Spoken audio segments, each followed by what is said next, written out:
Saturday, the struggles continued for Detroit City FC. They fell to the Hartford Athletic by a score of 2-1 thanks to two early goals. Detroit City looks to get back on the winning side of things tonight in a national TV broadcast, taking on their old rivals, the Pittsburgh Riverhounds. Will it be business as usual for Detroit City FC, or will they turn a new leaf and start a winning trend as they make a push to the USL Championship playoffs? Steve and I break down this huge match at Keyworth tonight on Soccer Night in Detroit. Don't leave him alone. Don't let him shoot like that. Can Nate Steinwasser deliver? Of course! Detroit City takes the national stage tonight at Keyworth Stadium as they take on their rivals, the Pittsburgh Riverhounds, in a pivotal Eastern Conference matchup. And it's prime time. Friday Night Lights here at Keyworth Stadium tonight under the national stage. And, well, how do we say it? I mean, this is a must-win game for Detroit City FC right here tonight. Yeah, we've been saying this a lot ever since. And even more so today. I mean, you're looking at, I got the Pittsburgh 11 up as far as, not the 11 that's going to start tonight, anyway. It varies from week to week, Yeah, but basically what we're dealing with here, obviously Detroit City FC, 2 wins since April 19th. Yeah, that was week A. And if you remember the standings of the week A, here it is. We were near the top 3, next to Loudon to Friday offside. We were on top of the heat. We were hoping to do good things, and then the wheel came off. I think it started with the Open Cup, to be honest with you. The game in Chicago. Oh, yeah. Game at Bridgeview. Sam and I were attending that one. Sam's holding the camera today. Thank you, Sam, again. Thanks. And, the game against Chicago Fire where they lost 4-0, it was just a horrific night. Yeah, and they were blasted, literally. And it may have shown some weaknesses in that Detroit City side, especially with the defense. Yeah. As far as we're concerned, this defense, which has been a stalwart of Detroit City forever, literally. For the last 3-4 years in USL Championship, up until recently, has been a huge problem. Horribly bad. If you saw the game last week, we gave the first goal with a bing bang ping pong hit, and the guys were powerless to do nothing. Too late. Oh.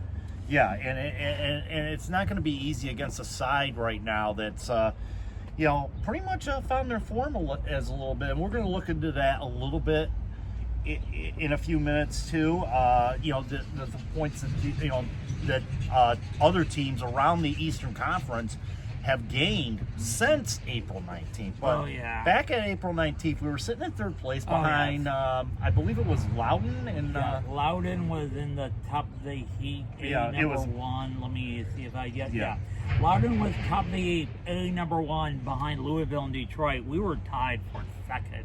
And Charleston, they were just trying to get adjusted. Right. But, yes. But that was your top 4 as of April 19th after the victory against Rhode Island. Since then, Detroit City FC have fallen tied to 6. They've gotten, we say 2 wins, and that includes that April 19th victory against Rhode Island. Yeah. The other victory came against Miami FC, and that was here at Keyworth Stadium. Atis Juve, the highlight of that one. At the end of that one. But since then, it's been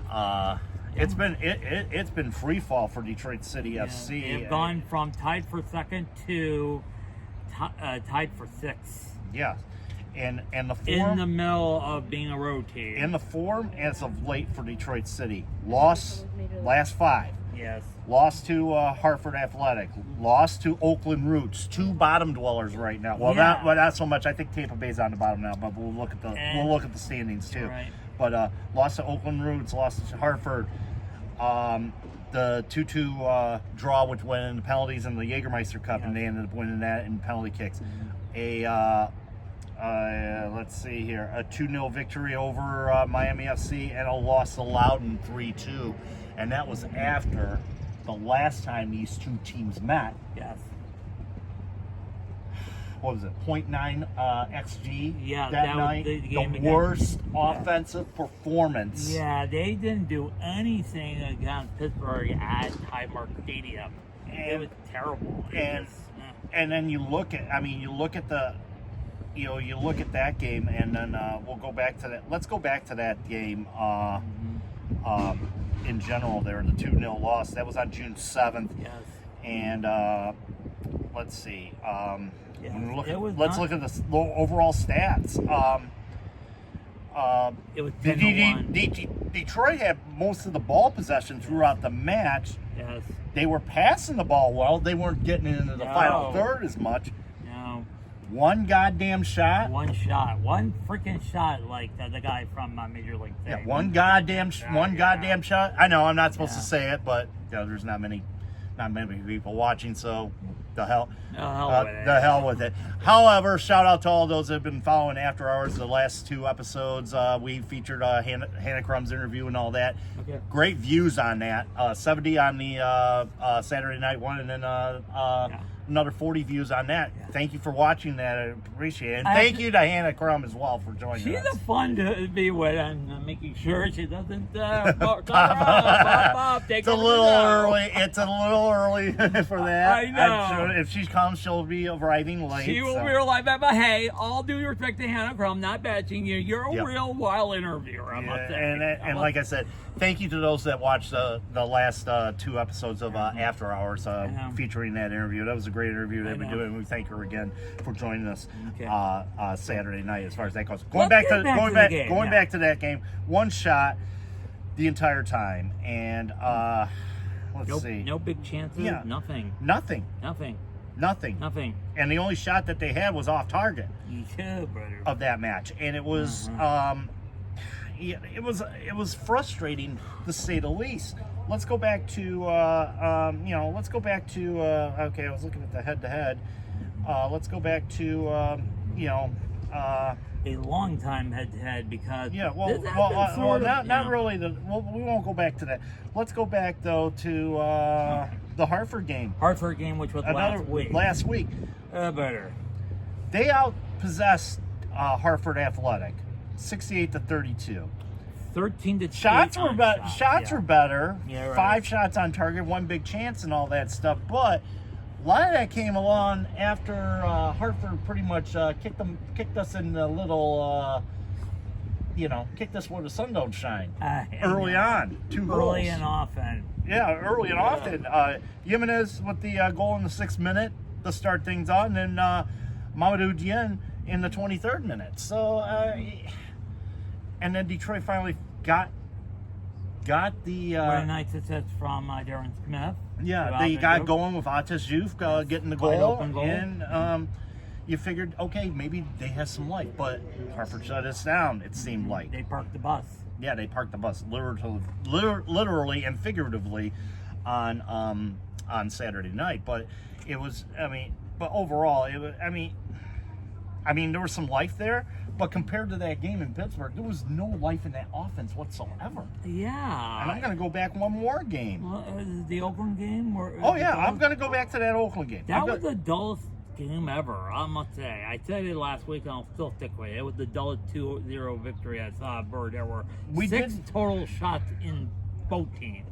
Well, 7 total shots, as a matter of fact. Okay, yeah, seven total shots. According, we're looking at this through VFOT map. I missed a goal. I didn't miss a shot. Okay. Yeah, 1 shot on target, and that was Villanueva's Villanueva's shot late in the match, and it was just another horrible night. And those are like the 2 worst performances.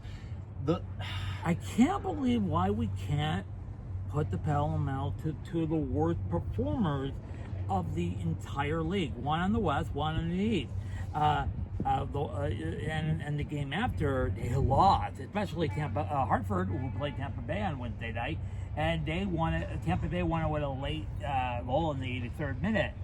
And it looked like proving that I hope we don't look like the Lions before Dan. I still say we don't look like the Lions. I mentioned something Saturday night at After Hours, and I mean, you had a hard time answering that question. Are we playing down to our competition? And it's been a problem with Detroit City, even back to the days of Trevor James coaching, where they would play down to their competition and allow teams to get back into the game, and that seemed to be a huge issue there, especially with the 2023 squad. And they would show up for big games like a Louisville, for example, or San Antonio, or whatever. They would show up for the big teams, but when it came down to playing the lesser Rams, Detroit City would I don't know, shall we say, not be as aggressive as you want them to be. So that turned out to be a huge issue, and it's becoming a huge issue once again with this squad. And you look at it's just like I said, it's a frustrating thing. The fans are getting restless. Yeah, you're right. You're seeing it online. Yeah, you're seeing it. Definitely in the socials and whatnot, and and anything. Even fellow YouTube hosts like the Majors and Channel 451, they're not happy. A good article by Adam Hernandez from the Majors Detroit dropped the other day about the struggles of Detroit City FC. Now, obviously, first thing is, we're not getting rid of Danny Dichio anytime soon. No. That's not going to happen. No. That will not happen. If there's any changes, it could be at the end of the season. Who knows? I highly doubt that it's going to happen as well. The problem is, I think personally right now, is personnel. Yeah. We are without Ben Morse. No, one of the double-digit goal scorer from last year. Out of the first season. Out for the year with the ACL. Yes. We're without Stephen Carroll right now. He went under the scope recently, so he's going to be out for probably about a month. We've been without Reese Williams. Oh yeah. I mean, he's had a knock. Also, concussion. Well, no, just a knock, just an injury. All right. Jordan Adebayo Smith out as well. So we're playing with a limited roster. They picked up 2 players from the 2 squad. Which just concluded their season. Yeah, they picked up 2 players on academy contracts from the 2 squad to join the team. Basically, they can't get to fill in some depth right now. All right, we need. And unfortunately, right now, what we have right now, it doesn't seem to be working out. And whether it's motivation, whether it's team chemistry, whether it's, Danny Dichio has tried several different lineups. Yes, I noticed that. In the most part, Darren Smith's playing a lot of minutes. Unfortunately, he can't find the goal. He can't find the back of the net now. And like I said, it looked like he hadn't scored in 2 months. Remember, when he was scoring goal, he knew where all the spots were. You know what I mean? And teams had found.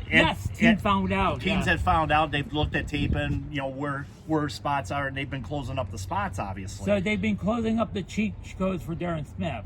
Yep, and it's I figured but the last time when he had the penalty kick against Miami, and was blocked. Yeah, and it was blocked. He gets correct. Yeah, fabulous save, by the way. I know, and was nominated for Goal of the Week. Yeah, it was just, and like I said, it's just the unfortunate. It's just been unfortunate for Detroit. They don't have right now. They don't have somebody that can fill in the role of a Ben Morris right now, or fill in the role of a Stephen Carroll. And you've noticed it on the back line. Too many mistakes on that back line leading into bad goals. Too many mistakes. And don't forget the defense is standing there doing nothing. Sort of like the old Daria opening scene where the volleyball passed by and she goes, you know what I mean? Yeah, it's just whether it's players out of position, players out of sync, or whatever it is. They've tried many different defensive combinations.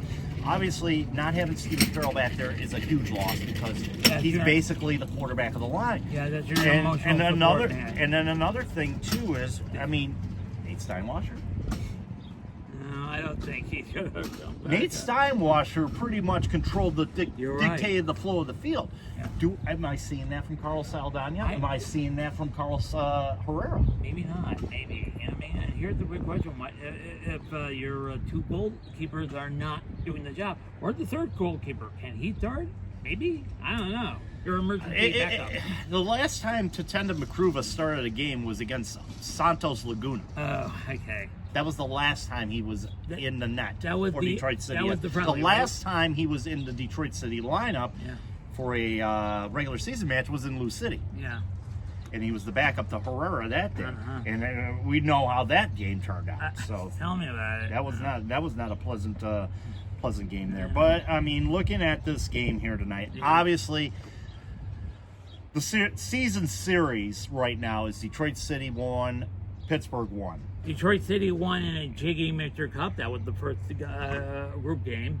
Mm-hmm. We lost in that bad regular season game. Yep. So those have been the two matchups. Overall, in this series, Pittsburgh has won 3, Detroit has won 2, 4 draws. Yeah. 3 of them here. Yeah. The majority 3 of them have been the majority draws here. Them. The majority. A 1-1 draw the first time these two teams met. Back in, the first time that these two teams met, and that was back in, let me see here, okay, there it goes, back on March 26, 2022, and that was, and like I said, they've all been draws, and that was the only time that they scored in these draws. Mm-hmm. The last 2 times, Pittsburgh and Detroit played, 0-0 draws both of those times. So both of these teams relied on their defenses to really and good goaltending and great goaltending by both squads. Whether it be I think we had Carlos for that matchup here last year, but we had Nate for the last couple years. But they have a great goaltender as well. Eric Dick, one of the top goaltenders in the USL championship right now. 6 clean sheets in 15 matches for a 6.77 rate. Yes, he cannot be denied. By the way, and to say that with Pittsburgh, I mean Pittsburgh's a consistent, very consistent team. Uh-huh. I wouldn't say a consistent team. By consistency, I mean they show up for the play. They end up showing up for the playoffs one way or another. But let's go back a little bit further. Okay, we harped on those standings from August 19th. Detroit City, what have they done since then? You got me. Well, here it is. Yeah. Detroit City since not pretty well. Dead last since week 8. Yeah. Dead last with only 6 points. 1 win, 3 draws, the rest losses. Pittsburgh, in the even keel. You know what I mean? They won't catch up to Charlton and Louisville, who had been top of the pot. Pittsburgh has had 14 points gained. 14 points won in the last since week 8. Yeah. In the last 12 weeks or so, or the last 11 weeks of play. Yeah. Pittsburgh has been coming up strong. Rhode Island's gotten 12 points. Loudoun's fallen off a little bit themselves. Yeah, you're right. They were first place. That they're still in it in 4th place, something like that. Well, you look at North Carolina, 15 points. Oh yeah, and they moved up to the top 4 as well, passing us. Yeah, passing us. Pittsburgh at 14 points. Mm-hmm. They're vying for a top 4 spot there. You're right. I mean, the way things are going to change tonight, you got us in Pittsburgh here. You got Indy 11 hosting North Carolina at 7:30. That will be on ESPN Plus. Yeah. Between the 4 and 7 spots, there could be a lot of movement around by the time the night ends tonight. Yes. So we're going to do a brief around the seed during the after hours, showing goals and whatnot that went on in Indy on tonight's matchup. And don't forget the 2-hour matches on Wednesday, by the way. Well, I think we're going to be worried about. I think we're going to be more worried about what's going on tonight. Oh, but, you're right. Yeah, I might throw those. You know me. I'll throw those in there. just for kicks and giggles. I mean, we've got to have something to fill like 2 minutes there. If we see another inflatable horse race. Yes. Yeah. No, I don't think so. I don't think they're going to have horse racing here. No. Maybe that's tomorrow afternoon. That's tomorrow afternoon. But going back to Pittsburgh though. Okay. let's see here. Augustine Williams with 3 goals on the year thus far in USL champ. In USL Championship so far this year. Don't forget Robbie Mertz has been a pain in the keister for Detroit City FC. Literally. And Danny Griffin as well. I remember Danny Griffin last year down in Pittsburgh when I attended the match there. He scored one of the first goals there. Also another good midfielder, by the way, Danny Griffin. You know what I mean? Yeah. So I mean, you look at that front there, with Williams and Mertz and Griffin, those midfielders there. Right. Sorry. Yeah. As they're Thank testing, Ted. as they're testing the sound system as we speak. But as of late, though, Pittsburgh has been very very consistent, doing very well here. Let me go back to the original head-to-head preview here. So Pittsburgh, in their last 5 matches, they drew Loudoun United 2-2, and wins over New Mexico United, Westchester in the Yankee Cup, Tampa Bay a 2-1 victory there at Highmark Stadium.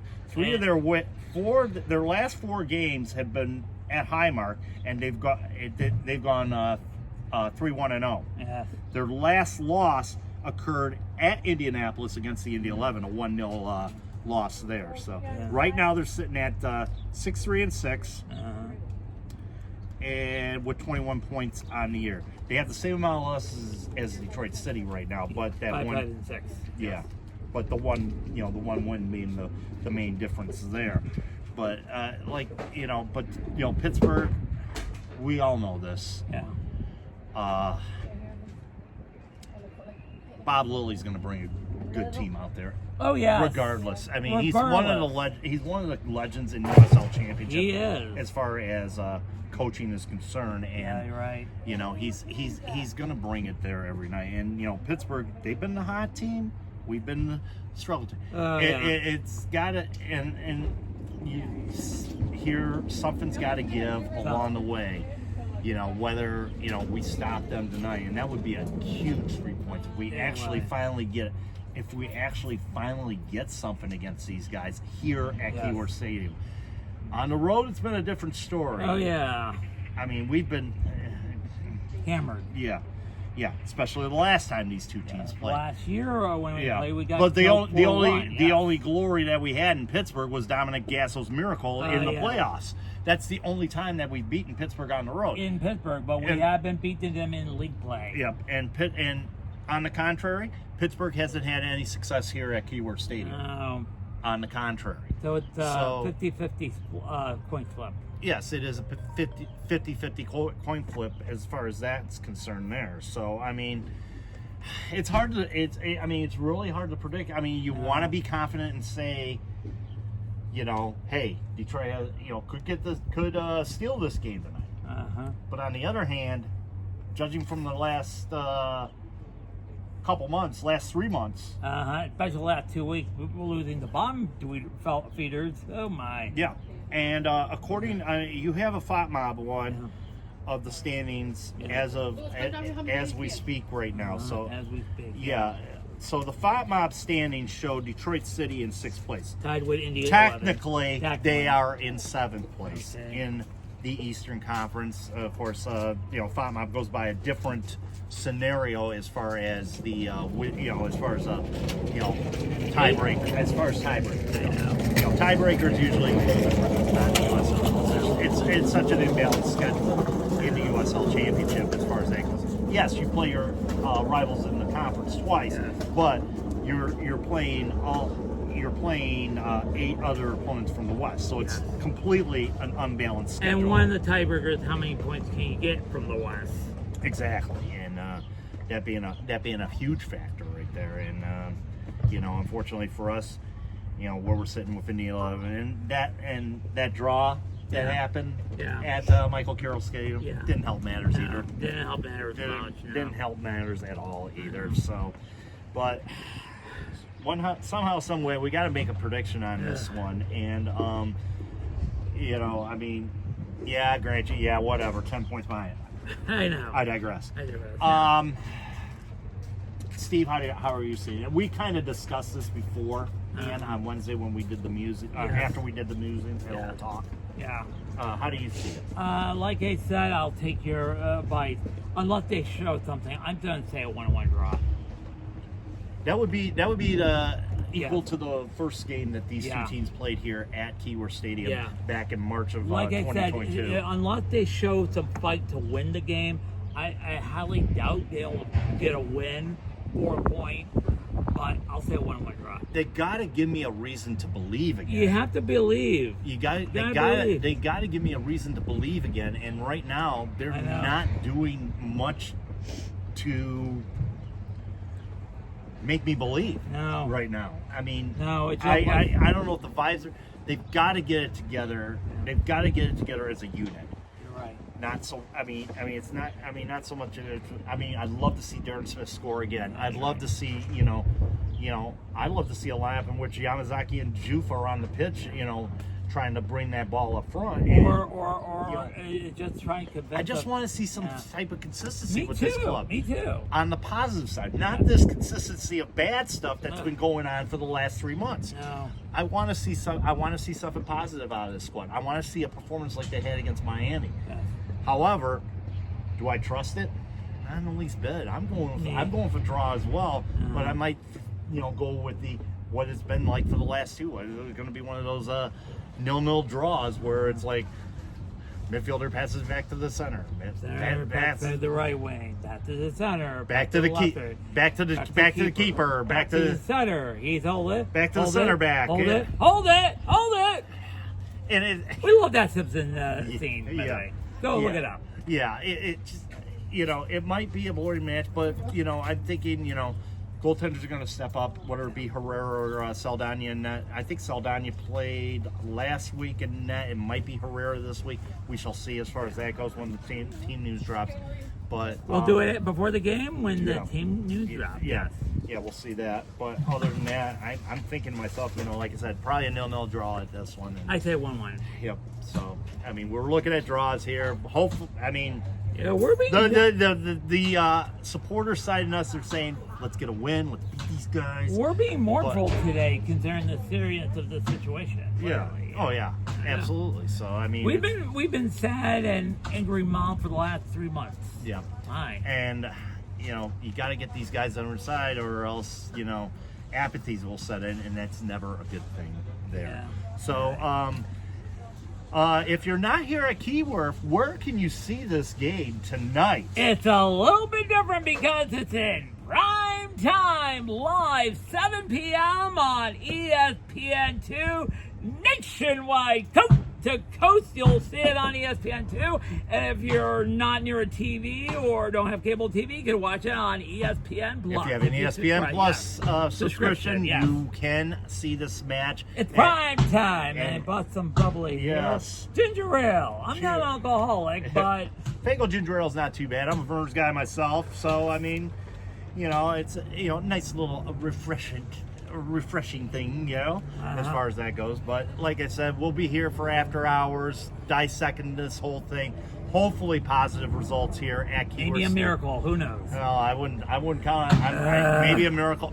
I want to see something positive from this Detroit City squad tonight, and they need to. They really need to have it. Yeah. They really need to have it at this point, and we shall see what happens here. We'll be here after the match, dissecting everything, and hopefully we'll come with some happy news. Hopefully, maybe. But yes, not guaranteeing it. Thanks, Sam, behind the camera as always, and thank you to all the viewers that are out there that are viewing this, and especially those that viewed the last 2 after hours there. It was a very, very fun time that we had, despite the losses. So let's just say that. Okay. But anyway, we will see you after the match, and until then, folks, keep your feet in the ground. Keep reaching for the galaxy.